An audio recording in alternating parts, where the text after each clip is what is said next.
Assalamualaikum warahmatullahi wabarakatuh. Alhamdulillahi rabbil alamin. Nahmaduhu wa nasta'inuhu wa nastaghfiruh wa na'udzu billahi min shururi anfusina wa min sayyiati a'malina. Man yahdihillahu fala mudilla lahu wa man yudlil fala hadiya lahu. Asyhadu an la ilaha illallah wa asyhadu anna Muhammadan abduhu wa rasuluh la nabiyya ba'd. Alhamdulillahi rabbil alamin. Puji dan syukur kita panjatkan kepada Allah Subhanahu wa taala, yang mana sampai saat ini Allah masih memberikan kita nikmat dan rahmat-Nya sehingga kita dapat berkumpul di masjid yang kita cintai ini. Dan alhamdulillah kita telah melaksanakan salat Isya secara berjamaah, dan insyaallah kita akan melaksanakan salat sunnah tarawih dan witir secara berjamaah.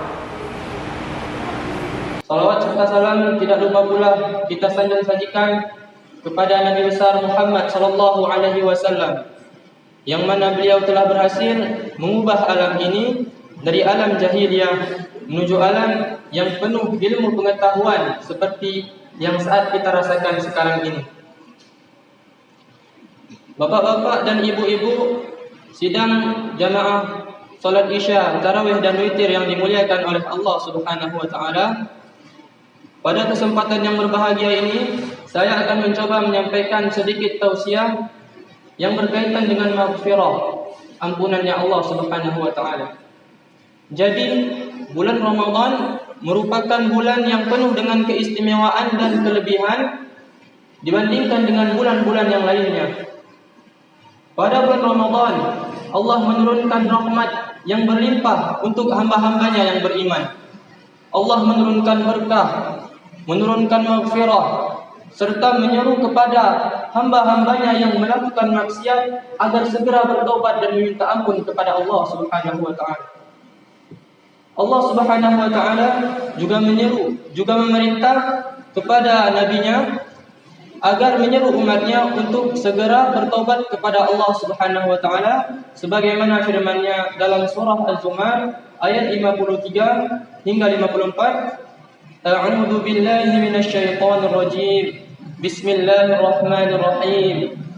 Qul 'ibadiyalladzina asrafu 'ala anfusihim la taqnatu min rahmatillah.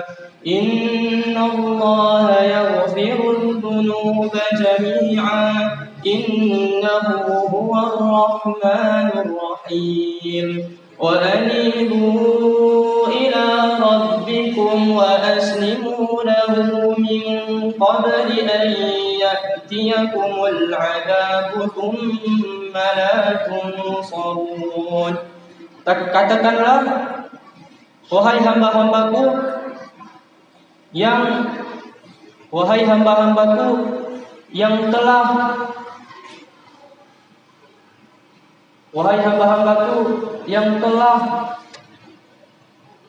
berbuat maksiat, janganlah berputus asa atas rahmat Allah. Sesungguhnya Allah mengampuni semua dosa-dosa. Dialah yang Maha Pengampun lagi Maha Penyayang. Dan kembalilah kamu kepada Rabb-Mu, berserah dirilah kamu kepadanya sebelum didatangkan azab kepadamu. Kemudian kamu tidak ada yang dapat menolongmu.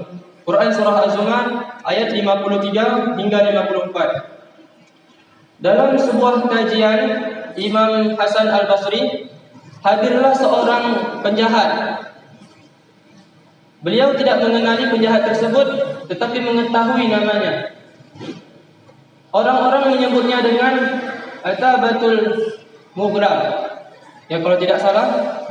Jadi tokoh ini terkenal dengan kejahatan dan kekejamannya, sehingga tokoh ini sudah bisa digolongkan ke dalam orang-orang yang fasik. Jadi ketika di tengah sesi tanya jawab, ada seorang jamaah yang bertanya kepada Imam Hasan Al-Basri, "Wahai Syekh, bagaimana ketika seseorang sudah keterlaluan melakukan kemaksiatan, apakah dosanya dapat diampuni oleh Allah? Kemudian Imam Hasan Al-Basri ini pun menjawab, apabila dengan penuh kesadaran dan dengan hati yang sungguh-sungguh ia bertobat menurut syarat-syaratnya, maka Allah akan mengampuni dosa-dosanya, walaupun dosa-dosanya itu seperti yang dilakukan oleh atabatul ghulam tersebut. Begitu terkejutnya seorang penjahat tadi ketika dirinya dijadikan contoh sebagai orang yang berbuat dosa besar, namun Allah masih berkenan memberikan keampunan kepadanya apabila dia mau minta ampun dan bertobat kepada Allah Subhanahu wa taala. Bapak-bapak dan ibu-ibu yang dimuliakan oleh Allah Subhanahu wa taala, dalam kitab Riyadhus Shalihin yang ada pada bab taubat, Imam An-Nawawi berkata bahwasanya para ulama mengatakan taubat itu wajib dari setiap dosa. Apabila seseorang melakukan kemaksiatan antara hamba dan Allah, tidak ada hubungannya dengan manusia atau tidak ada hubungannya dengan hak-hak manusia, maka syarat taubat tersebut terbagi menjadi 3. Yang pertama, menjauhi maksiat yang dilakukan. Yang kedua, menyesali perbuatan maksiat yang telah dilakukan. Dan yang ketiga, bertekad kuat untuk tidak melakukan maksiat yang telah dilakukan. Apabila salah satu dari ketiga syarat ini tidak terpenuhi, maka hukum dari seseorang yang bertobat tersebut dianggap batal atau tidak sah.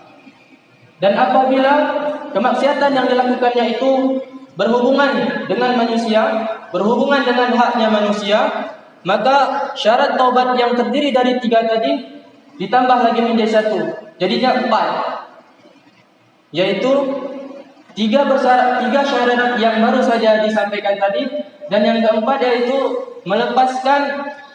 melepaskan diri dari hak orang lain, membebaskan diri dari orang lain, atau bisa simpelnya disebut menyelesaikan persoalan itu dengan orang yang bersangkutan.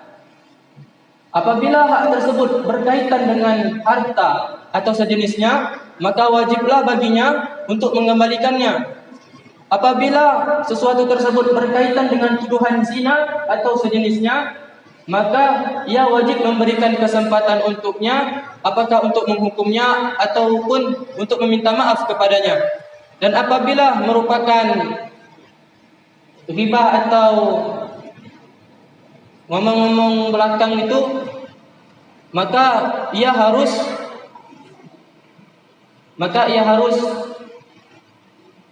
meminta kehalalan daripadanya. Jadi Rasulullah SAW juga bersabda, "Wallah inni la astaghfirullah wa atubu ilaih fi yaumil aktsara min 70 marrah." Demi Allah, sesungguhnya aku beristighfar dan bertobat kepada Allah setiap hari lebih dari 70 kali. Hadis riwayat Bukhari. Bayangkan saja, Rasulullah SAW yang sudah dijanjikan Allah surga untuknya, tetapi beliau masih saja beribadah, beliau masih saja beristighfar, memohon ampun, bertobat kepada Allah. Lantas pertanyaannya, bagaimanakah dengan diri kita ini? Bagaimanakkah dengan diri kita ini yang bukan siapa-siapa, yang hanya manusia biasa, yang terkadang enggan beribadah kepada Allah, yang terkadang enggan meninggalkan salat, yang terkadang juga kita tidak mau beristighfar dan bertobat kepada Allah. Na'udzubillah. Bapak dan ibu-ibu yang dimuliakan oleh Allah Subhanahu wa taala, sesungguhnya Allah itu sangat gembira apabila ia menerima taubat daripada hambanya. Sebagaimana Rasulullah SAW telah bersabda, sesungguhnya Allah itu sangat gembira terhadap taubat hambanya yang bertaubat kepadanya, daripada kegembiraan salah satu dari kalian yang mengendarai unta di padang pasir yang luas, Tetapi tiba-tiba untanya menghilang. Padahal makanan dan minuman ada pada unta tersebut. Kemudian ia putus asa untuk mencari untanya. Lalu ia menghampiri sebuah pohon dan berteduh di bawahnya. Karena dia sudah merasa putus asa, jadi tiba-tiba dia mendapati untanya itu ada di hadapannya. Maka ia langsung mengambil tali kendalinya, lalu saking gembiranya ia mengucapkan, "Ya Allah, Engkaulah hambaku dan aku adalah Rabbmu dan aku adalah Tuhanmu." Saking gembiranya orang tersebut mengatakan seperti itu. Hadis riwayat Muslim. Jadi pada malam yang berbahagia ini, marilah kita bersama-sama bahu-membahu saling ingat mengingatkan untuk selalu kita beribadah kepada Allah, untuk selalu kita bertaubat kepada Allah.